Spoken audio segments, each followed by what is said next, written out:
Welcome to another episode of Trial Site News. On today's show, we're going to be discussing the latest development in the studies concerning potential COVID-19 vaccine impact on menstrual cycles. According to the data from this observational study, more than 40% of women in their study reported heavier bleeding during their menstrual cycles post-vaccination. So we're going to discuss what is going on here. And so, from Trial Site News, I am Adrian, and our episode is starting right now.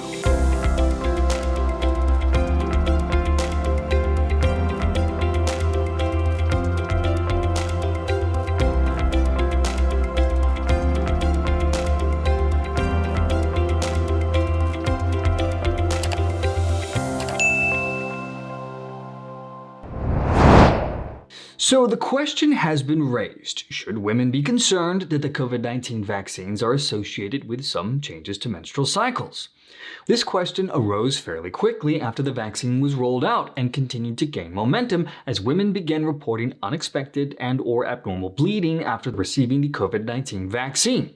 And though this issue continued to be raised for many months, many medical experts, public health officials, and others that make up organized medicine initially tried to dismiss these concerns as links to just stress and other factors unrelated to the vaccine. Don't worry about it, get vaccinated, you're fine. However, the chorus of voices just continued to keep growing until finally the NIH, or the National Institutes of Health, was forced to take notice.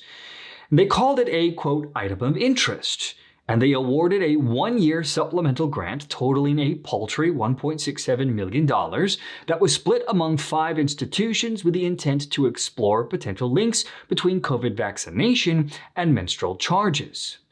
And so here we are, it's 2022, and we have new data from what is deemed the largest study thus far investigating the impact of COVID-19 vaccination on menstrual cycles.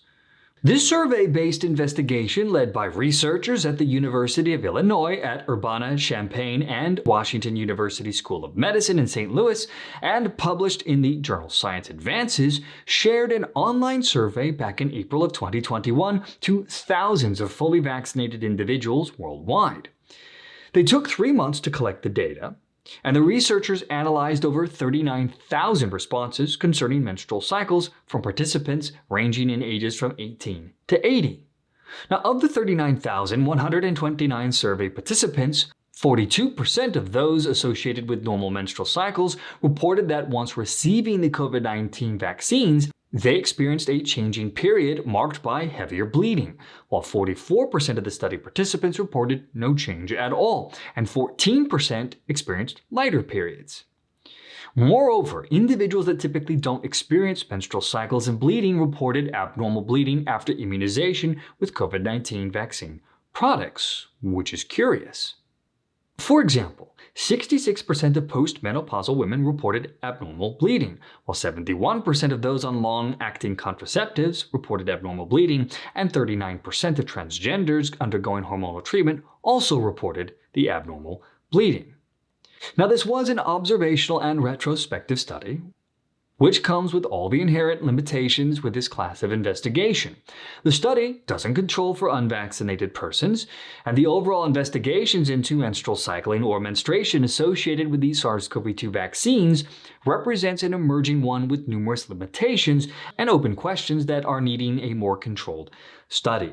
This study cannot be deemed conclusive, but rather serves as exploratory and descriptive, which will hopefully guide new hypotheses investigating menstrual changes associated with COVID-19 vaccines. Now, the investigators, unsurprisingly, are suggesting that more research is needed into what they deem as, quote, previously unidentified phenomena to design future prospective, mechanistic studies on the relationship between vaccine immune responses and menstrual repair. The authors suggest that projects that take the time to establish trends and listen to respondents are important first steps to understand the detail of emerging health concerns. End quote.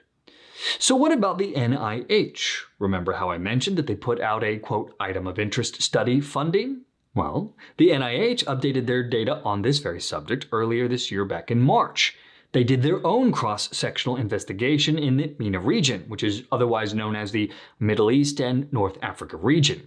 They had a total of 2,269 females that were included in their study, with a mean or average age of 34.3 plus 8.5 years.